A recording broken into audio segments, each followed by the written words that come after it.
Hello everyone, मैं हूं doctor Ruchika and welcome to creating balance. Depression दुनिया भर में एक बहुत ही बड़ी प्रॉब्लम बन गया है और इससे बहुत से लोग अफेक्टेड हैं।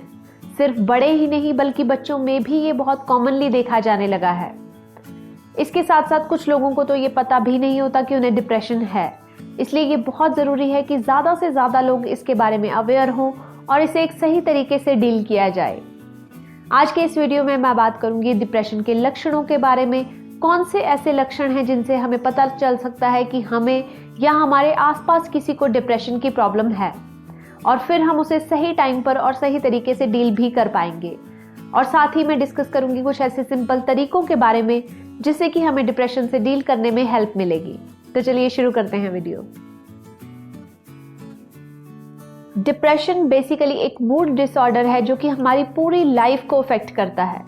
डिप्रेशन का असर हमारी लाइफ के हर एस्पेक्ट पर देखा गया है, चाहे वो हमारे सोचने का तरीका हो, काम करने का तरीका हो, या फिर लाइफ में आने वाली अलग अलग सिचुएशन से डील करने का तरीका हो। इन सभी पर डिप्रेशन का बहुत असर होता है। पर सबसे पहले हमें डिप्रेशन और सैडनेस या दुख में डिफरेंशिएट करना आना चाहिए। लाइफ में बहुत सी ऐसी सिचुएशंस होती हैं जिनमें कि हम उदास हो जाते हैं या दुखी होते हैं, और ये एक नॉर्मल चीज़ है। हर किसी की लाइफ में ऐसी सिचुएशंस आती हैं जिसमें कि उसे दुख फील होता है या वो उदास होता है। पर अगर ये उदासी और दुख की जो फीलिंग है ये कॉन्स्टेंटली रहती है बहुत लंबे टाइम तक, और आप कॉन्स्टेंटली होपलेस फील करते हैं बिना किसी खास रीज़न के, तो आप में डिप्रेशन हो सकता है। अब हम बात करेंगे डिप्रेशन के लक्षणों के बारे में और उसके सिम्टम्स के बारे में। डिप्रेशन के बहुत से सिम्टम्स हो सकते हैं और ये अलग अलग लोगों में वेरी भी कर सकते हैं। पर आज मैं बात करूंगी डिप्रेशन के सबसे कॉमन सिम्टम्स के बारे में जो कि अक्सर लोगों में देखे गए हैं। इसमें सबसे पहले आता है कि डिप्रेशन से ग्रसित जो लोग होते हैं उनमें एक कांस्टेंट फीलिंग रहती है सैडनेस की, एम्प्टीनेस की और होपलेसनेस की। जब इस तरह की फीलिंग किसी इंसान में कॉन्स्टेंटली लंबे टाइम तक रहती है बिना किसी खास रीज़न के, तो ये डिप्रेशन हो सकता है। इसके साथ जिन लोगों में डिप्रेशन होता है उन्हें फैमिली में, फ्रेंड्स में या किसी तरह की गैदरिंग्स में भी कोई इंटरेस्ट नहीं रहता और वो इन चीज़ों को अवॉइड करने लगते हैं। डिप्रेशन से ग्रसित लोग जो होते हैं उन्हें किसी तरह की हॉबी में भी कोई इंटरेस्ट नहीं रहता। हॉबी तो क्या, उन्हें अपनी डेली एक्टिविटीज़ जो हम करते हैं, जो हमारे रोज़मर्रा के काम होते हैं, उन कामों में भी उनका इंटरेस्ट जो है वो नहीं रहता। इसके साथ साथ डिप्रेशन जिन लोगों को होता है उनमें स्लीपिंग पैटर्न्स भी डिस्टर्ब हो जाते हैं। पहले तो उन्हें सोने में काफ़ी प्रॉब्लम आती है, उन्हें प्रॉपरली नींद नहीं आती, और जब आती है तो उन्हें उठने में भी प्रॉब्लम आती है। उन्हें सुबह उठना उनके लिए बहुत ज़्यादा मुश्किल हो जाता है क्योंकि उनमें आगे किसी भी काम को, दिन के काम को करने के लिए मोटिवेशन नहीं होती, तो उनके लिए उठना भी एक बहुत बड़ा टास्क हो जाता है। इसके साथ साथ उनमें एनर्जी लेवल्स लो रहते हैं, थकावट बहुत जल्दी होती है और इरिटेटेड रहते हैं। ऐसे लोग, उनमें चिड़चिड़ापन बहुत ज़्यादा कॉमनली देखा गया है।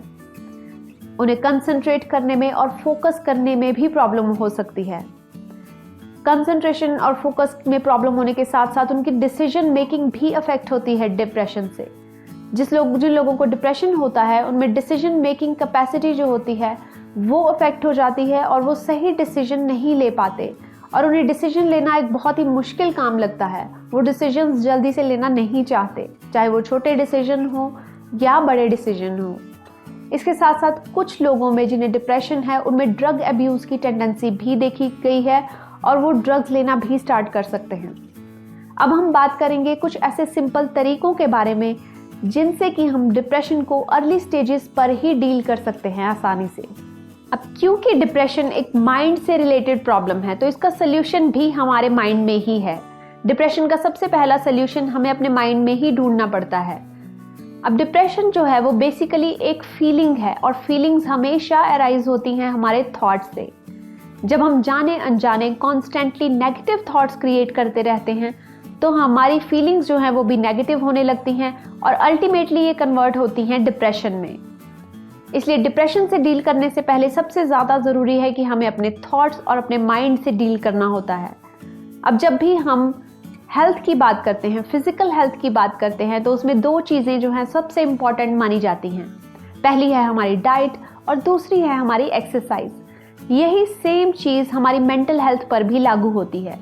जब भी हम मेंटल हेल्थ की बात करते हैं तो दो चीज़ें जो सबसे ज़्यादा इम्पॉर्टेंट हैं वो है हमारी मेंटल डाइट और हमारी मेंटल एक्सरसाइज।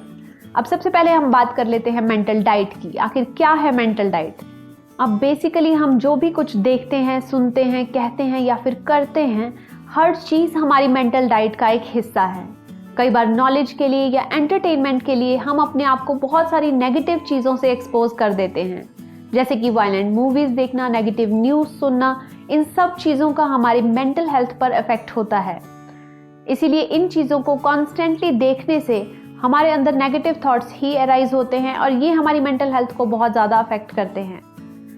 सबसे पहले ज़रूरी है कि हम अपनी मेंटल डाइट को चेंज करें। इसके लिए हम कोई भी पॉजिटिव बुक्स पढ़ सकते हैं, पॉजिटिव प्रोग्राम्स देख सकते हैं। इन सब चीज़ों से हमें फ़र्क पड़ेगा। अब ऐसा नहीं होगा कि आपने 2 दिन कुछ भी पॉजिटिव देखा तो उसके आपका माइंडसेट चेंज हो जाएगा। एक दिन में कुछ भी नहीं होता। इसके लिए आपको कॉन्स्टेंटली ये करना होगा। जैसे कि हम रोज़ खाना खाते हैं हेल्दी रहने के लिए, हम ये नहीं सोचते कि आज हमने खा लिया तो हफ्ता भर हमें कुछ खाने की ज़रूरत नहीं है। जैसे खाना हमारे लिए डेली ज़रूरी है, वैसे ही हम अपने आप को, माइंड को किस चीज़ से फीड कर रहे हैं, इस पर नज़र रखना भी हमारे लिए रोज़ ज़रूरी है।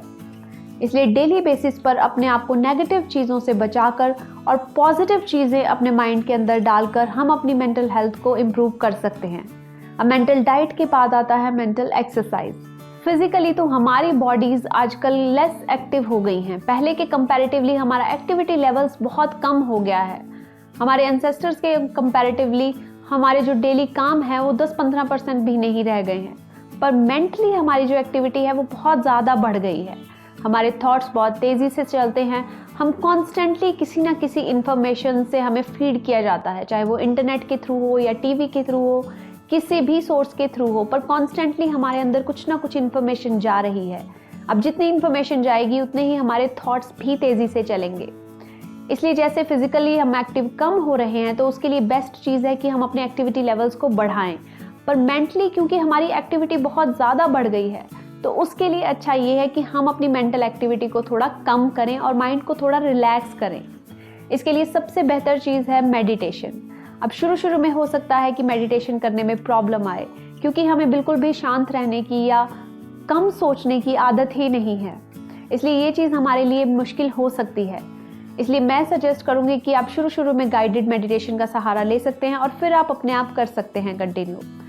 ये ज़रूरी नहीं है कि शुरू में आप बिल्कुल ही शांत हो जाएं या फिर आप किसी चीज़ पर फोकस कर पाएँ, पर एटलीस्ट आप स्टार्ट कर सकते हैं और धीरे धीरे इस चीज़ में इम्प्रूवमेंट ज़रूर आएगी।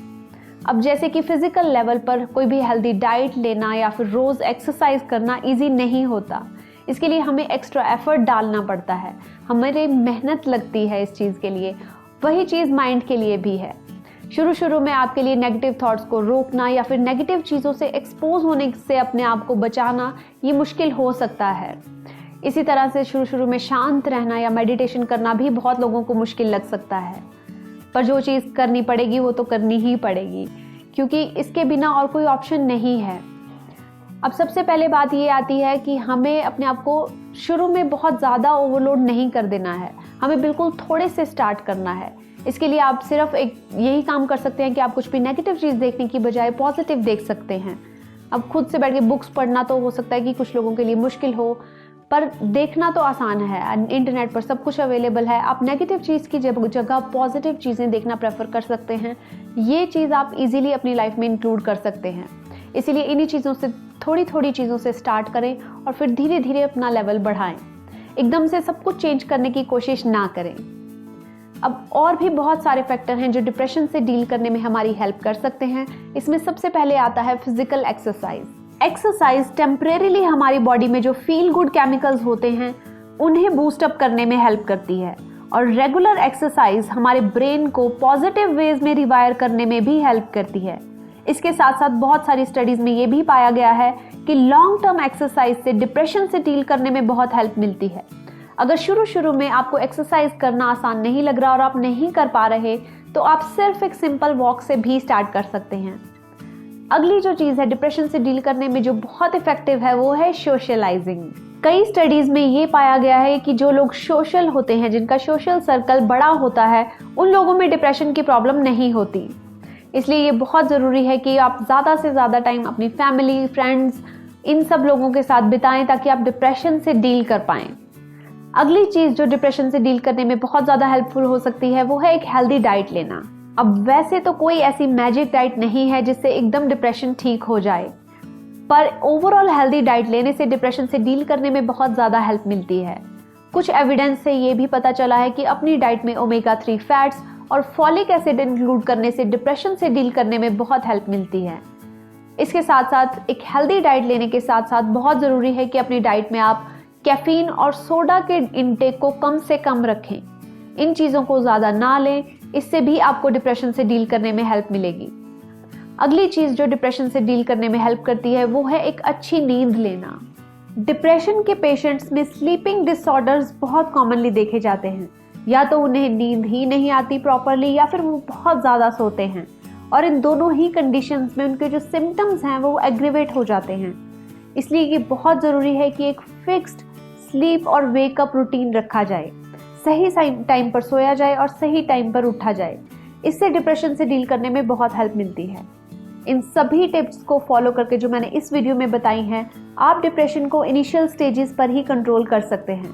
पर अगर फिर भी आपको लग रहा है कि डिप्रेशन कंट्रोल में नहीं हो रहा, तो आप ज़रूर डॉक्टर को कंसल्ट करें और क्लिनिकल ट्रीटमेंट भी ले सकते हैं। आज की वीडियो में बस इतना ही। Thank you very much for watching.